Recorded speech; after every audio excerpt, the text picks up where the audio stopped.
So we're so thrilled to bring these next two guests to the Rail Talk studio. We brought in some experts to discuss the ICE raid at Delta Downs and the immigration issues facing this business. She is the leader, CEO of the American Business Immigration Council, Rebecca Shih, and top immigration lawyer Will Velie. Welcome to the show. Thank you very much for having us. It's a very important issue. Great to have you. We really appreciate.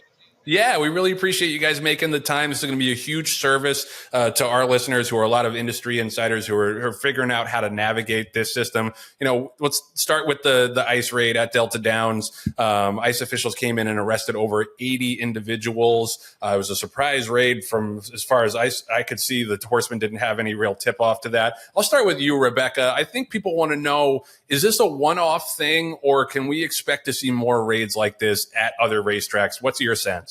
So one thing we did hear from the president directly last Friday in New Jersey was that he has been hearing from business leaders, farmers, restaurant owners, hotel owners, and Will can speak more to this, but equine thoroughbred horse racing is a agriculture adjacent sport. And what the president said last Friday was, look, I've been hearing from a lot of our farmers and business owners, and that these aggressive raid actions are not working for these important essential industries. And so since then, we have seen sort of more targeted actions, but not something as disruptive as what happened at Delta Downs. So we're encouraged, and something we're working together closely with the equine industry is to bring to reality what the president said last Friday, which is that, look, there have been people that have been here for decades, some of them working, paying taxes, but they're in the shadows,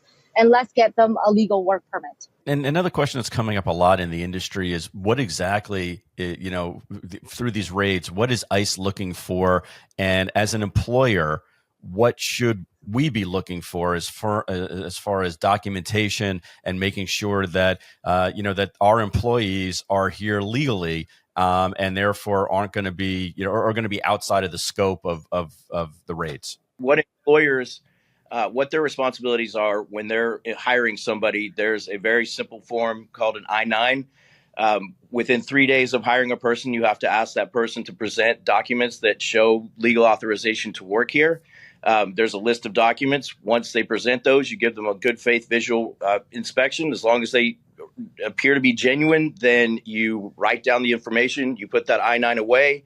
If ICE ever comes and you show them that you've complied with the requirements to keep I-9s, then you followed the law and you're immunized from liability. I always tell the trainers, if your I-9s are tight, you're all right. So just make sure that you've got good paperwork for your employees and you are immunized from liability. If they gave you documents that appeared to be genuine but actually weren't, that's not on you. You're not the authorities that inspect documents other than a good faith visual inspection. And if you go further than that and actually try to investigate, then Equal Employment Opportunity Commission will fine you with a large amount of fines. So you have the duty to take a look at the documents. Once you've done that, you've done your duty, and that you're done. Yeah. It's just, I wonder, this is kind of a more of a general question. I think, Rebecca, you could answer this pretty well with your work in DC. The H-2A and H-2B visa programs are pretty restrictive as it is. They don't give out a ton of those visas to begin with, but now with this administration, it seems like it's going to become even more restrictive. I know the horse racing industry wants to do some kind of lobbying to, expand that program for our business. Rebecca, what sense do you have? Do we have any chance of getting more of these visas for the racing industry? Can we make that case, or is it just too much of an uphill battle with the current climate? Yeah, and I think you really hit the nail on the head here. There are existing visa categories like H-2A, H-2B, but like you said, there isn't enough of them. They're capped. There are some really burdensome requirements on employers. And the key thing is that they're also seasonal, right? And as you all know, horse racing, taking care of these prize-winning horses is year-round work. And so there isn't a year-round and multi-year visa for the equine industry. And I say that I'm encouraged because first and foremost, thanks to you all's work, Will, and the Thoroughbred Association, there's more awareness on this issue than before. And I would say that the second thing is that, the border is secure. The president has said the border is 99.5% secure. And in past attempts to get immigration reform, right, for the last 40 years that we haven't gotten any updates, that's been the main issue. And the president. All right, so it looks like we lost Rebecca's feed for the moment. We're going to try to get her back on, but for now, we're going to continue the interview with Will. Will, from your sense, from your discussions on these things, do you think that this ICE raid at Delta was a one-off thing? Do you think this is something that is in the works for other racetracks or other training facilities? Where do you think we go from here? Well, to be honest with you, I'm suffering a big degree of whiplash on this. A week ago, before this happened, Rebecca, the other guest we're talking to, called me up Saturday morning, very excited, saying, "Hey, we got it done. They're going to announce a pause on raids on agricultural and hotel workers." And sure enough, that afternoon, the ICE and Department of Agriculture announced that ICE would not be enforcing on agriculture and hotel workers. That was on Saturday. On Monday, ICE said that's not true. We're going to enforce. And then on Tuesday, Delta Downs got raided. So it seems like there's some type of internal battle going on within the administration between different factions, the enforcement faction and the essential worker faction. So I'm hoping it's a one-off. These are hardworking folks that aren't causing problems. Of the 84 people arrested, only 2 had a criminal record. The other were just guilty of being here without status and working hard and helping our industry.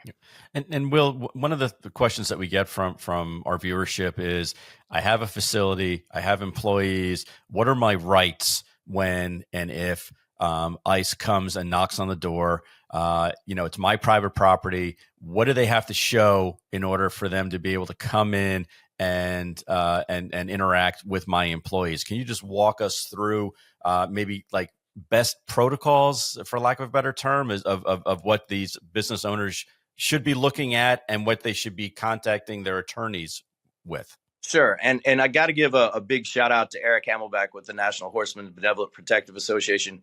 He had the courage to write a very explicit set of instructions on what to do if ICE comes to your facility.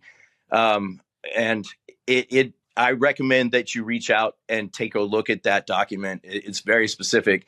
Essentially, what it says is that if any authority comes to your private property and asks to enter, then you have the right to ask them to see their warrant that allows them to. And it can't just be an agency warrant. It has to be a judicial warrant, an Article 3 judicial warrant signed by a judge.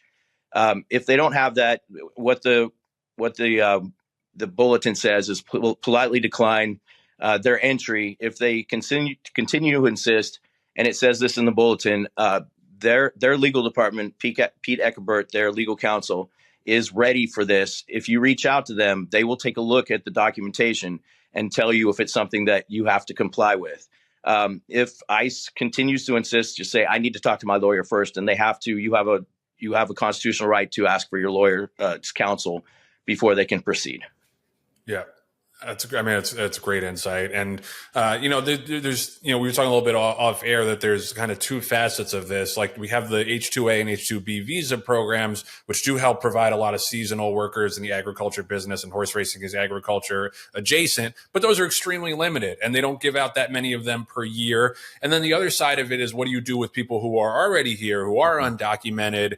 Is there a way to get them in a pathway to citizenship? Because it's such an onerous process. How do we address both of those prongs of the issue at the same time? Like, can we lobby to get more visas? Is that a possible, door that we can go through? And then also, what can we do for people who are here, who don't have criminal records, that, deserve to stay here because they're part of this business and they're producing a kind of a real service, and this is not a job that a lot of regular Americans are going to do. How do we get them a pathway to citizenship, and then also potentially expand the visa program?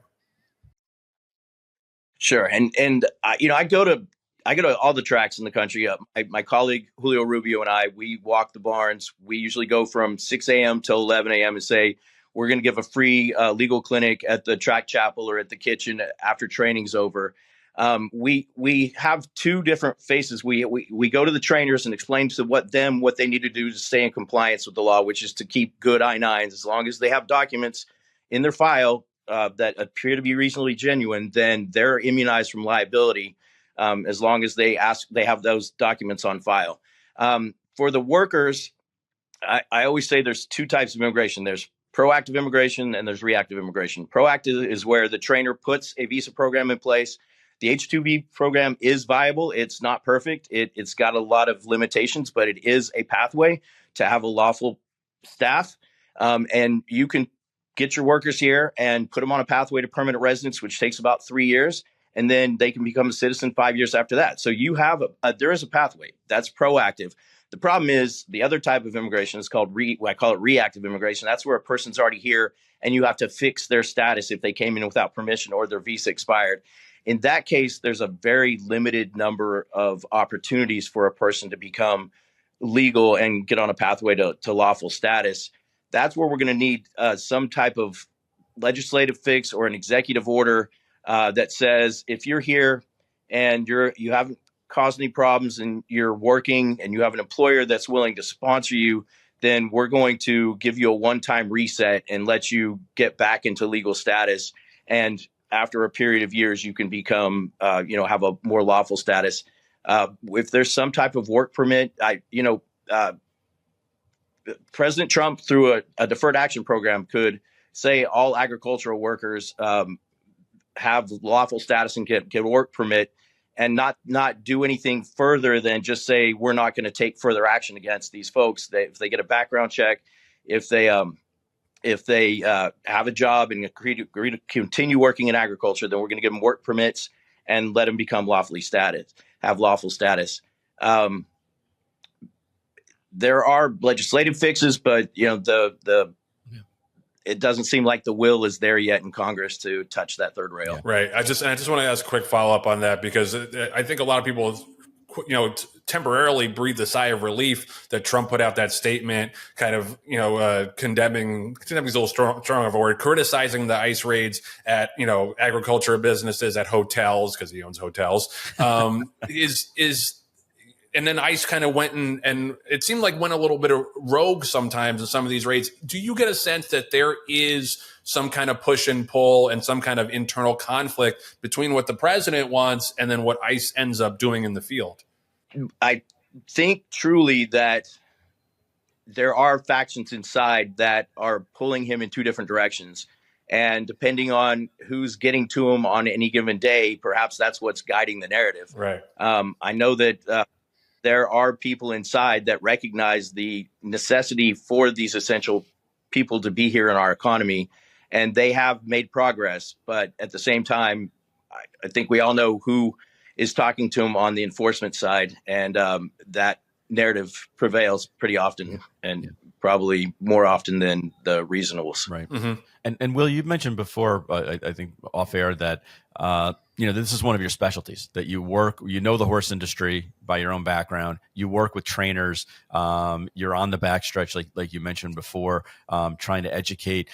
Walk us through, if a trainer calls you and says, I want to make sure that my employees are documented, or I want to put them on a path to citizenship. What's the timeline and what's the expense that they can expect, in order to ensure that their employees are taken care of? Sure. So the big question is, what's their status currently? If they're here without lawful status, then what I typically suggest to the trainer is just tell them to call us. We don't charge for consultations. If there's something we can do, we'll tell you what it is, and we'll tell them what it is, and we can initiate that process. If there's not, then we just tell them to, don't drink and drive, don't fight with your spouse, right, and pray for the amnesty. In a lot of cases, and that's why there are so many people here, there just is no pathway. The pathway is, if there's a couple, but there's not many. If you have an American citizen spouse or parent, or permanent resident spouse or parent, then you can get a waiver of your unlawful entry or unlawful presence. If your child joins the military, if you've been a victim of a crime or illegal trafficking. We used to have something called DACA, which was if you came before you were 16 years old, but that's been put on hold by the courts for years now. And that's essentially it. I mean, that's your pathways. Right. If you don't have any of those factors, then there is no pathway. What happened is in 1997, the Illegal Immigration Reform Act was passed by it was Newt Gingrich's authors, and it added this provision that said if you've been here illegally, then to get a new visa you have to leave the country. But if you leave the country, you can't come back for 10 years. That's when people used to come up here, work in the summers, go back home in the winters. Right. And, they wanted to go back home. They wanted to come up here, make money and go back home. But once those 10-year bars passed, people started laying down roots, having kids here, buying houses here. And that's when the undocumented population just skyrocketed. And so what we're going to have to do is figure out how to either do a one-time reset on those 3 and 10-year bars, which could be done through, I would like to say, deferred action, because that could be done with an executive order. It was passed through statute, so it would have to take a pretty big leap of faith by the courts to allow that to go. But if we want to, as a country, solve this problem, we're going to have to at least do a one-time reset on those 3 and 10-year bars.